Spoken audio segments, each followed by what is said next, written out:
Assalamualaikum warahmatullahi wabarakatuh. Perkenalkan, saya Dina Siti Destia dari Program Studi Pendidikan Fisika. Pada kesempatan kali ini, saya akan mempresentasikan proyek UAS mata kuliah landasan pendidikan yang diampu oleh Ibu dosen Dr. Insinyur Vina Serevina MM dengan topik pembahasan sejarah pendidikan Indonesia setelah kemerdekaan dan subtopik masa pendidikan Indonesia Orde Baru dan faktor yang mempengaruhi berkembangnya pendidikan di Indonesia. Ringkasan materi. Orde Baru, seringkali disingkat Orba, adalah sebutan bagi masa pemerintah Presiden kedua Indonesia, yaitu Soeharto, yang menggantikan Orde Lama Presiden sebelumnya, yaitu Soekarno. Faktor yang mempengaruhi berkembangnya pendidikan Indonesia ialah kualitas dan ketersediaan guru, infrastruktur dan fasilitas, kondisi sosial dan ekonomi, serta kebudayaan dan lingkungan sosial. Adapun learning outcome, 1. Mengenal sejarah pendidikan di Indonesia pada masa Orde Baru. 2. Mampu menganalisis faktor yang mempengaruhi berkembangnya pendidikan di Indonesia. Subtopik 1. Sejarah pendidikan di Indonesia Orde Baru. Orde Baru adalah istilah yang merujuk pada era pemerintah di Indonesia yang dimulai pada tahun 1966 setelah runtuhnya kekuasaan Orde Lama yang dipimpin oleh Presiden Soekarno. Era ini dipimpin oleh Presiden Soeharto dan berlangsung hingga tahun 1998 ketika krisis ekonomi dan politik memaksa pengunduran dirinya. Pada masa Orde Baru, pendidikan menjadi salah satu fokus utama pemerintah untuk mendukung pembangunan nasional. Pemerintah meluncurkan program wajib belajar 6 tahun pada 1973. Peningkatan jumlah sekolah, fasilitas pendidikan, dan pelatihan guru dilakukan secara besar-besaran untuk memperluas akses pendidikan di seluruh Indonesia, terutama di daerah yang terpencil. Sistem pendidikan pada masa ini juga menghadapi berbagai tantangan. Pendidikan seringkali digunakan sebagai alat untuk menanamkan ideologi negara dan mengontrol pemikiran masyarakat. Kesenjangan kualitas pendidikan antara desa dan kota masih sangat tinggi, serta akses terhadap pendidikan berkualitas seringkali terbatas bagi masyarakat. Di sisi lain, metode pembelajaran cenderung bersifat otoriter dengan fokus pada hafalan daripada pengembangan kritis dan kreativitas siswa. Kebijakan pendidikan pada Orde Baru. 1. Pendidikan moral Pancasila. Pendidikan moral Pancasila diwajibkan di seluruh sekolah sebagai mata pelajaran utama. Tujuannya untuk menanamkan nilai-nilai Pancasila dalam diri siswa.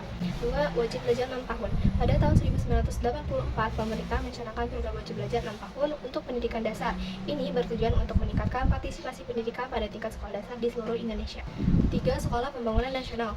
Pemerintah Orde Baru membangun berbagai sekolah, baik SD, SMP, maupun SMA, terutama di daerah-daerah yang terpencil untuk memajukan pembangunan nasional dan meminimalisasi ketimpangan pendidikan antar wilayah. 4. Penggunaan bahasa Indonesia sebagai bahasa pengantar. Kebijakan untuk menggunakan bahasa Indonesia sebagai bahasa pengantar di semua jenjang pendidikan diperketat. Ini bertujuan untuk memperkuat identitas nasional dan persatuan di tengah masyarakat yang multikultural. 5. Pendidikan tinggi dan pengendalian aktivitas mahasiswa. Pendidikan tinggi juga dikontrol ketat oleh pemerintah. Aktivitas politik mahasiswa diawasi dengan ketat untuk mencegah aksi yang dianggap anti pemerintah. Tantangan pendidikan pada Orde Baru. 1. Ketimpangan akses pendidikan. Akses terhadap pendidikan berkualitas masih sangat terbatas, terutama di daerah terpencil dan pedesaan. Infrastruktur yang buruk, minimnya guru berkualitas, dan kurangnya fasilitas pendidikan membuat banyak anak di daerah yang terpencil sulit mengakses pendidikan. 2. Kualitas pendidikan yang rendah. Kualitas pendidikan di Indonesia pada masa Orde Baru cenderung rendah, terutama dalam hal metode pengajaran yang kurang inovatif. 3. Minimnya kebebasan akademik. Pemerintah Orde Baru sangat membatasi kebebasan akademik dan kebebasan berpendapat. Kegiatan penelitian dan diskusi akademik yang dianggap bertentangan dengan pemerintah seringkali dilarang. Hal ini membatasi inovasi dan perkembangan pemikiran kritis di kalangan akademisi dan mahasiswa. 4. Korupsi dalam sistem pendidikan. Korupsi dan kolusi juga menjadi tantangan dalam sistem pendidikan pada Orde Baru. Penyalahgunaan anggaran pendidikan dan pengangkatan guru yang tidak memenuhi standar kompetensi seringkali terjadi, yang semakin menurunkan kualitas pendidikan di Indonesia. Subtopik 2. Faktor yang mempengaruhi berkembangnya pendidikan di Indonesia. 1. Kualitas dan ketersediaan guru. Kualitas pendidikan sangat bergantung pada kompetensi guru. Program pelatihan, sertifikasi, dan peningkatan kesejahteraan guru merupakan upaya untuk meningkatkan kualitas pendidikan. 2. Infrastruktur dan fasilitas. Ketersediaan ruang kelas, laboratorium, perpustakaan, dan fasilitas penunjang lainnya sangat berpengaruh terhadap proses belajar mengajar. Pemanfaatan teknologi informasi dan komunikasi di sekolah-sekolah juga menjadi faktor penting, terutama dalam konteks pembelajaran jarak jauh dan digitalisasi pendidikan. 3. Kondisi sosial dan ekonomi. Kondisi ekonomi keluarga berpengaruh terhadap kemampuan anak untuk bersekolah. Persepsi masyarakat terhadap pentingnya pendidikan dapat mempengaruhi partisipasi anak dalam sistem pendidikan formal. 4. Nilai kebudayaan dan lingkungan sosial. Norma dan nilai budaya tertentu dapat mempengaruhi pandangan masyarakat terhadap pendidikan, seperti peran gender dalam akses pendidikan. Dukungan keluarga seperti dorongan orang tua dan lingkungan rumah yang kondusif sangat berpengaruh terhadap perkembangan pendidikan anak. Studi kasus mengenai pembangunan sekolah dasar Impres. Mengutip dari berbagai sumber, SD Impres adalah sebuah program di era Orde Baru yang bertujuan meningkatkan kualitas pendidikan Indonesia. Kehadiran SD Impres diperuntukkan bagi anak-anak miskin di daerah terpencil. Meskipun ada juga yang di perkotaan, namun diperuntukkan bagi anak-anak dari keluarga yang berpenghasilan rendah. Latar belakang, Orde Baru aspek pendukung pendidikan dasar sangatlah kurang. Maka sejak lahirnya pemerintah Orde Baru, pembangunan sektor pendidikan menjadi salah satu perhatian utama. Presiden Soeharto mengeluarkan instruksi Presiden tentang pembangunan sekolah dasar. Pembangunan sekolah dasar Impres adalah program yang dicanangkan oleh pemerintah Indonesia pada Orde Baru untuk meningkatkan akses pendidikan dasar di seluruh wilayah, terutama di daerah yang terpencil. Program ini muncul sebagai tanggapan atas tingkat literasi yang rendah dan minimnya akses pendidikan dasar bagi anak-anak di seluruh Indonesia. Pembangunan SD Impres ini mulai dibangun setelah dikeluarkannya instruksi Presiden tahun 1973. Kebijakan yang dikeluarkan merupakan kebijakan 2 tahun sekali. Input masalah: 1. Bagaimana agar pendidikan bisa merata bahkan sampai wilayah yang terpencil? 2.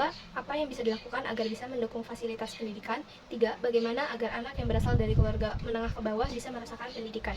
Proses penyelesaian masalah: 1. Mendirikan ribuan sekolah dasar di berbagai daerah, terutama di daerah yang terpencil, sehingga membuat pendidikan itu merata. 2. Menyediakan infrastruktur pendidikan seperti ruang kelas, alat tulis, dan seragam sekolah guna membuat fasilitas pendidikan semakin meningkat. 3. Memberikan subsidi atau bantuan pendidikan untuk mengurangi biaya bagi masyarakat yang kurang mampu sehingga semua anak berkesempatan untuk merasakan pendidikan, bahkan anak yang berasal dari keluarga yang kurang mampu. Output masalah: 1. Banyak daerah terpencil yang masih kekurangan sekolah dasar, sehingga anak-anak di daerah tersebut kesulitan mengakses pendidikan. Maka dengan adanya pembangunan sekolah dasar Impres ini membuat pendidikan merata di seluruh daerah. 2. Infrastruktur yang buruk berdampak pada kenyamanan dan keselamatan siswa dalam proses pembelajaran. Dengan begitu, perlu adanya fasilitas pendidikan yang baik. 3. Biaya pendidikan yang tinggi menjadi beban bagi masyarakat berpenghasilan rendah dan memperbesar kesenjangan dalam akses pendidikan. Dengan adanya bantuan pendidikan ini dapat membuat anak-anak yang berasal dari keluarga kurang mampu tetap merasakan pendidikan. Feedback: 1. Selain pendidikan sekolah, pastikan juga ada fokus pada kualitas pengajaran. Guru yang terlatih dan fasilitas pendukung dapat memberikan pendidikan bermutu yang merata. 2. Kualitas infrastruktur juga sangat penting. Ruang kelas yang layak dan nyaman harus didesain untuk mendukung proses belajar mengajar. Perlu juga diperhatikan agar fasilitas pendidikan yang disediakan itu memadai. 3. Penting untuk memastikan subsidi pendidikan tepat sasaran dan benar-benar diberikan kepada siswa yang membutuhkannya, agar siswa-siswa yang berasal dari keluarga kurang mampu ini dipastikan bisa merasakan pendidikan yang nyaman. Kesimpulan subtopik 1. Pada masa Orde Baru tahun 1966 sampai 1998, pendidikan di Indonesia mengalami perubahan yang signifikan dengan fokus utama pada pembangunan sumber daya manusia untuk mendukung pertumbuhan ekonomi dan stabilitas politik. Pendidikan di masa Orde Baru berperan besar dalam pembangunan nasional, meski dikritik karena pendekatan yang terlalu sentralistik dan kurang memperhatikan kebebasan akademik serta kreativitas peserta didik. Kesimpulan subtopik 2. Pendidikan di Indonesia berkembang melalui berbagai fase sejarah yang dipengaruhi oleh faktor internal dan eksternal. Faktor yang mempengaruhi yaitu kualitas dan ketersediaan guru, infrastruktur dan fasilitas, kondisi sosial dan ekonomi, serta kebudayaan dan lingkungan sosial. Perkembangan pendidikan di Indonesia merupakan hasil dari interaksi kompleks berbagai faktor sejarah, sosial, ekonomi, dan teknologi yang terus berkembang seiring waktu. Kutipan yang diambil dilampirkan pada daftar pustaka berikut. Sekian yang dapat saya sampaikan, kurang lebihnya mohon maaf. Wassalamualaikum warahmatullahi wabarakatuh.